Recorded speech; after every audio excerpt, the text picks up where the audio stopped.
पूरी कौम ये सवाल कर रही है कि क्या मुल्क इस तरह चल सकता है। जो इम्पोर्टेड हुकूमत बिठाई गई है, क्या ये इम्पोर्टेड हुकूमत जो है ये इस मुल्क को चला सकती है, और इस सारे कज़िये का हल क्या होगा।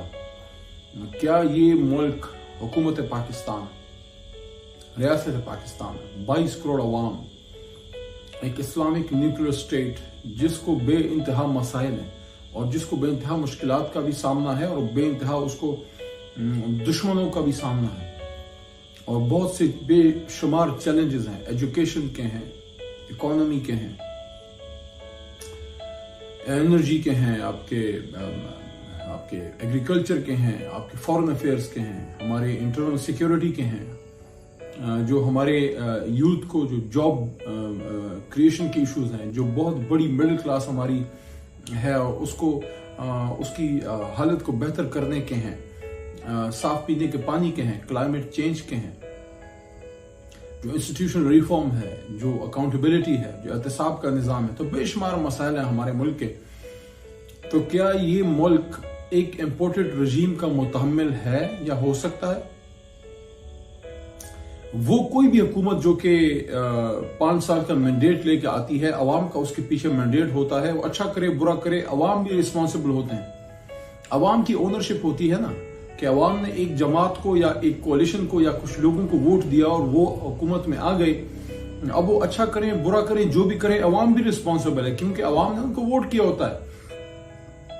ये आज की जो इम्पोर्टेड हुकूमत है, इसको अवाम ने कौन सा वोट दिया हुकूमत का? तो उनके पास मैंडेट नहीं है। मैं ये नहीं कह रहा कि उनके पास वोट नहीं है, वोट ये लेके आए हैं, लेकिन हुकूमत का मैंडेट नहीं है।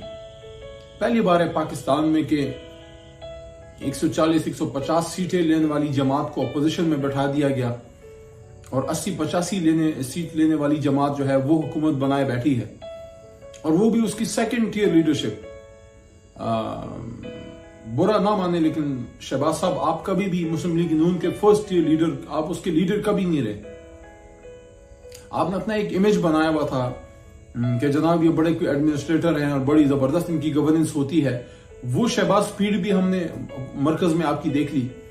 पंजाब में आप एक साइड पे थे, वहां लंबे बूट वगैरह पहन के कुछ एक्टिविटी, कुछ कार्रवाई डाल के लोग समझते थे शायद बहुत बड़ा ये एडमिनिस्ट्रेटर है। वो एडमिनिस्ट्रेटर यहाँ पे बिल्कुल आके जो है एक छोटा सा बोना साबित हुआ है।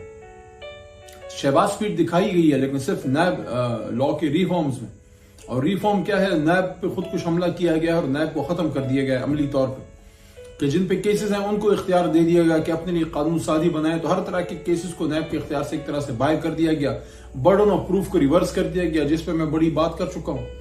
और उसके साथ साथ उसको एहतसाब के इदारे को ही वजारत दाखिला यानी मरकजी हुकूमत के नीचे कर दिया कि ना रहे बांस और ना बजे बांसुरी।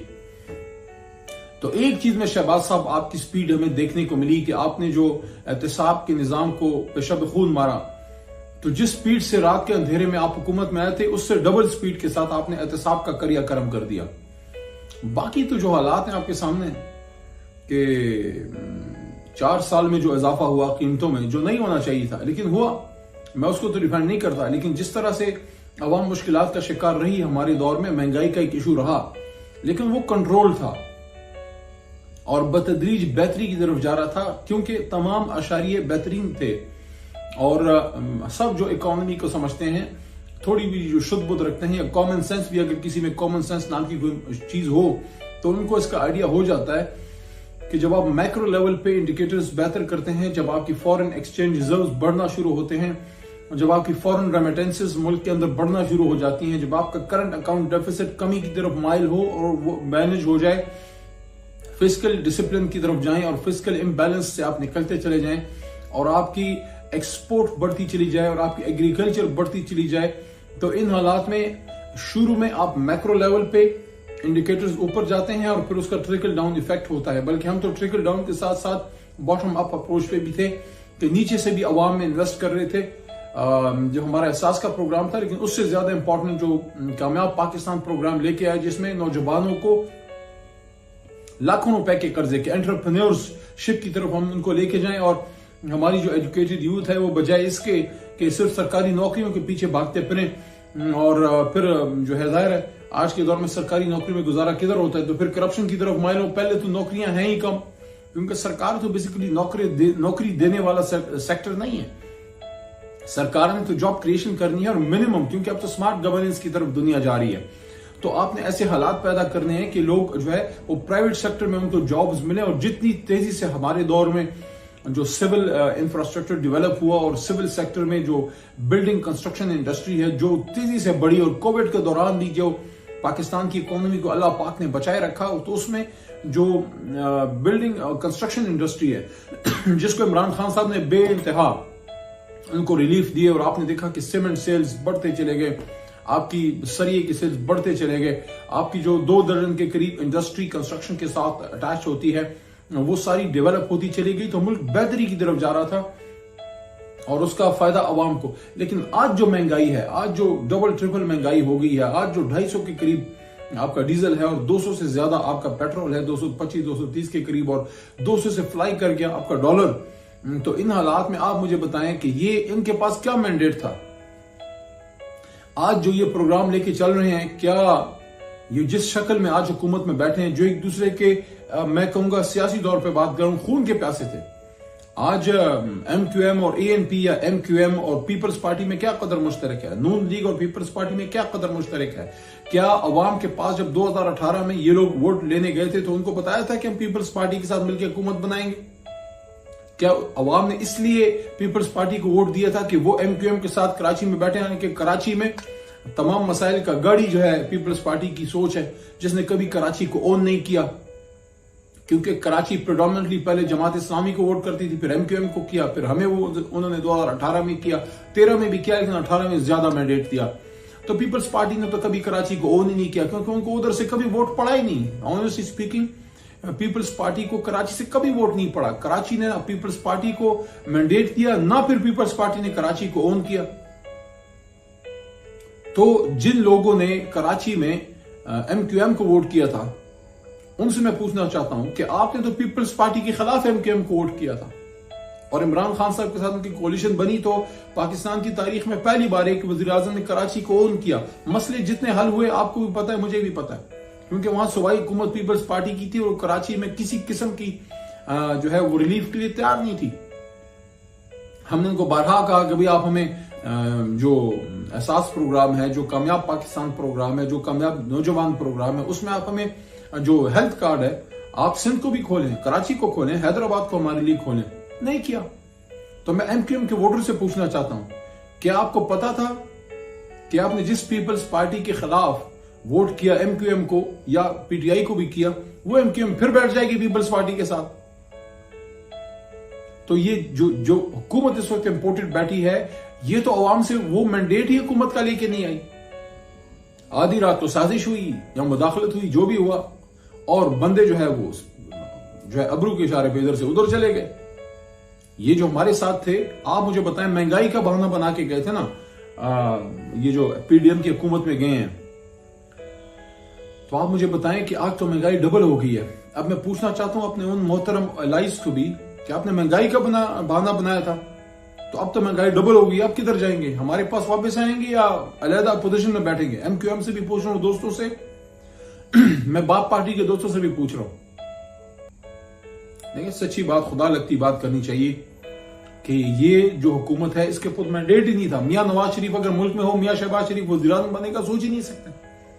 ये तो आदमी कभी वज़ीर आज़म का कैंडिडेट ही नहीं रहा, अपनी जमात में उसका मुखालफत का सामना। दो तो फैक्शन है मुस्लिम लीग नून के अपने अंदर, और फिर फॉरेन अफेयर्स को एक नौवारिद नौजवान के हाथ दे दिया।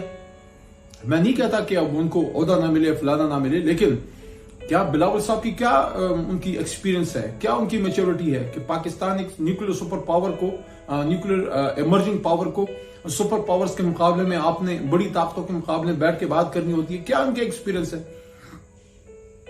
कभी सूबाई एक वजारत चलाई है? कभी उन्होंने कोई एक एडमिनिस्ट्रेटिव रोल अदा किया है? डायरेक्ट आप पर्ची पे चेयरमैन बन गए, माफी चाहता हूं, पर्चियों पे लीडरशिप नहीं मिलती। लीडर बनने के लिए भुट्टो अवाम में उतरे थे, कुर्बानी दी थी। तो बिलावल साहब के जिम्मे जो फॉरेन अफेयर्स दे दी गई है, उनका उसमें क्या एक्सपीरियंस है जो उन्होंने आपने उनको रिप्लेस किया है शाह महमूद कुरैशी जैसे एक एक्सपीरियंस आदमी से? पाकिस्तान की फॉरेन अफेयर्स तो बड़ी बेहतरीन चल रही थी। पाकिस्तान की तारीख में पहली बार हम वेस्टर्न ब्लॉक के साथ साथ ईस्टर्न ब्लॉक के करीब चले गए थे। आज क्यों जो इंपोर्टेड हुकूमत है चाइना पे क्यों ठंडी पड़ी है? सीपेक अथॉरिटी क्यों खत्म कर दी गई? क्यों सीपेक पे आप ठंडे पड़े हुए? रूस से अगर हमें सस्ता तेल मिलता तो रूस से तो सबसे पहले ताल्लुकात बनाने की बुनियाद ही भुट्टो साहब ने डाली थी। 50 साल बाद इमरान खान साहब ने हिम्मत दिखाई है और वो गए हैं और वो रूस के साथ भी ताल्लुक बनाने की बात की है। और अमेरिका से दुश्मनी तो किसी ने नहीं की। अमेरिका से तो ये बात हम करते थे और करते हैं आज भी कि यस, हम दोस्ती का ताल्लुक रख सकते हैं, लेकिन मालिक नौकर का नहीं रख सकते। आप वहां से डिक्टेशन हमें नहीं दे सकते। सॉरी, आप हमारे वाइसरॉय नहीं है ना, हम आपकी सैटेलाइट स्टेट है। हमें एक आजाद रियासत है, न्यूक्लियर स्टेट है। ठीक है, हमारे हुक्मरानों की कोता अंदेशियों और बदअमालियों और करप्शन जदगियों की और मनी लॉन्ड्रिंग की वजह से पाकिस्तान की हालत हो गई है कि हम आपसे 75 साल बाद भी भीख मांग रहे हैं। लेकिन इमदाद लेने का मतलब ये नहीं है कि हमने अपनी गैरत कहीं गिरवी रख दी है। हम कल भी एब्सोल्युटली नॉट के साथ खड़े थे, हम आइंदा भी एब्सोल्युटली नॉट के साथ खड़े होंगे। हम पाकिस्तान को किसी के मफाद के लिए यूज नहीं होने देंगे। तो जो इंटरनेशनल लेवल पे इमरान खान साहब ने स्टैंड लिया और जो हुर्मत रसूल पे स्टैंड लिया, ये हिंदुस्तान में हुआ है ना सारा मामला। कहां है आज पाकिस्तान का वजीर आजम? क्यों नहीं वो बुलाता OIC की कॉन्फ्रेंस? क्यों नहीं जाता यूनाइटेड नेशंस में? UNGA में क्यों स्पेशल सेशन क्यों नहीं कॉल कराता? क्यों नहीं जाके दुनिया को एड्रेस करता, दुनिया से बात करता कि जनाब हुर्मत रसूल सल्लल्लाहु अलैहि वसल्लम पे अटैक हुआ है हिंदुस्तान में? हिंदुस्तान का गंदा चेहरा दुनिया के सामने क्यों नहीं दिखाता?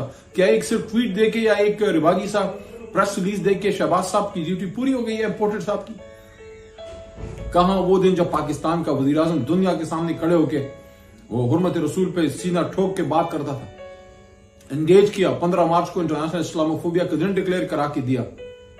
कहां वो आदमी जो कश्मीर का सफीर बनकर दुनिया के सामने बात करता था? मोदी को हिटलर का जानिशीन साबित करवा दिया। हिंदुत्व जो की RSS है उसको नाजीज्म का जानिशीन और उस आइडियोलॉजी को एक दूसरे के साथ इक्वेट करवा दिया। दुनिया को बता दिया कि आज का मॉडर्न डे हिटलर है नरेंद्र मोदी। आज ना आप इंटरनेशनल सतह पे कोई स्टैंड आप ले सकते हैं, ना नेशनल सतह पे ले सकते हैं, ना कोई आपका विजन है, ना कोई आपकी कोई आइडियोलॉजी है। 12 मसाले की चार्ट एक बना दी गई है, ये मुल्क को चलाएगी। ये जो इन्होंने हमारे एहतसाब के निजाम के साथ किया है और जो मुल्क के बाकी जो शोबा हाय जिंदगी हैं उनके साथ किया है। GDP 5 को टच कर चुके थे, 6 के करीब जा रहे थे। एक मुल्क 5, 5.5, 6 की GDP से ग्रोथ करे, वो भी पोस्ट कोरोना कि कोरोना दुनिया में जिसने GDP सारी नेगेटिव में चलेगी, दुनिया की सारी मईशतें जमीन बोस हो गई। पाकिस्तान की एक कमजोर मईशत कोई दो वजह होगी ना कि मस्बत में रही, 3 को टच करती रही ड्यूरिंग कोरोना, और हमने अपना कंस्ट्रक्शन सेक्टर खोले रखा और जॉब सेक्टर भी खोले रखा और अल्लाह के करम से पाकिस्तान के माशी शहरी बेहतरी की तरफ गए। क्यों पाकिस्तान को डिरेल होने दिया गया? क्यों मुदाखलत होने दी गई? क्यों मुदाखलत के जरिए एक इलेक्टेड हुकूमत जो है उसको चलता किया गया और रात के अंधेरे में जो है 12 बजे ये क्या बात हुई? पाकिस्तान जो है ये डेमोक्रेसी है कि रात के 12 बजे एक इलेक्टेड वजीर आजम जो 22 करोड़ अवाम का नुमाइंदा है, जो उम्मत मुस्लिमा का लीडर है, जो खुद 1.5 करोड़ वोट लेने वाली जमात, सबसे बड़ी जमात का लीडर है, जिसकी सिर्फ मरकज में हुकूमत नहीं है, पंजाब में भी थी उस वक्त, खैबर पख्तूनख्वा में आज भी है, GB में आज भी है, गिलगित बल्तिस्तान और कश्मीर में। एक सिंध वाहिद सूबा था जहां से मैंडेट अभी हुकूमत बनाने का हमें नहीं मिला था, लेकिन अपोजिशन में उधर भी थे, अपोजिशन लीडर हमारा है। तो एक फेडरल जमात को दीवार से लगा के एक नेशनल लीडर को इस तरह करके एक बैनुल अक़वामी मुदाखलत के जरिए जो इमरान खान को घर भेजा गया है, तो ये अब जो शहबाज साहब है बनाए ना मसाइल हल निकाल के दें, तो पूरी कौम सोच रही है कि क्या इस वक्त पाकिस्तान इस इम्पोर्टेड का मुतहम्मिल है? मेरी राय में बिल्कुल पाकिस्तान इस इम्पोर्टेड का मुतहम्मिल नहीं है। बजट पास हो जाए, पहला काम अगर किसी की पाकिस्तान से जरा भी हमदर्दी है और इस निजाम से और जमहूरियत से और मुल्क के अवाम से और पाकिस्तान को बेहतरी की तरफ लेके जाना चाहते हैं, इलेक्शन डेट अनाउंस हो, बेशक ये अवाम शहबाज शरीफ को वोट दे क्या और पाकिस्तान को आप मजीद तबाह करें, फिर अवाम जिम्मेदारी लेगी। अभी जिम्मेदारी किसी की नहीं है, अवाम की नहीं है जिम्मेदारी। ये जो तबाही हो रही है किसी की भी हो, आप जिधर भी जिम्मेदारी फिक्स करना चाहें, अमेरिका या जिधर भी फिक्स करना चाहते हैं करें, लेकिन अवाम रिस्पॉन्सिबल नहीं है भाई।